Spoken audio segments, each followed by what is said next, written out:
right, welcome back. Our Chef Anthony is off with his kids at a chamber coffee event cooking for them this morning. So we decided, why don't we pull in our resident chef, Corinza Holler-Cook, who loves to bake for us every now and then. So she's going to share with us an M&M cookie recipe. Thanks for coming in. Yeah, not a problem. Or you're already here, I guess. Yeah, I mean, I've been here, but you know, whatever. We'll just pretend I showed up magically.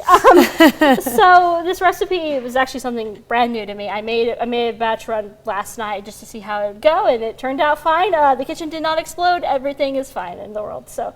All right, so if you're looking for something fun for Easter with your kids, this might be a good idea. So first you need 3 cups of all-purpose flour. I portioned out everything just because I knew I needed it. In a bowl, you're going to put it in there. Make sure you don't get everywhere like I did yesterday. I had to clean up that mess. Okay, so you got your flour to start with. Yep, and then you're going to need cornstarch and baking soda. Are we doing our dry ingredients first then? Yes. Okay. And then you sift them together. Okay. Which is why we have this fork. So hold that for me. Okay. Sorry, you're going to get flour on you too. Try to avoid the most of it. So we're adding in a teaspoon of baking soda. It's all labeled and everything. Okay. And then you're going to add in a teaspoon of cornstarch.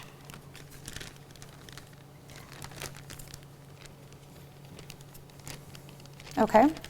So We're going to sift it together next. how do you sift with a fork, Corinza? You just kind of whisk it around like you do with a whisk. It's just instead it's a whisk, it's a fork. So I would recommend probably if you're cooking with your kids to give them a bigger bowl to work with. This is just as big a size I had in my house, unfortunately. Should I get a bigger bowl? Eventually, but it works for my baking needs. Hey, we know what to get Corinza for Christmas next year. Bigger mixing bowls. Okay, yeah. so for time purposes, what goes on next while I'm sifting? So next we'll use the mixer I have here to beat the butter and the sugar and brown sugar, which should be lightly packed brown sugar. So, and your butter should be room temperature. Okay.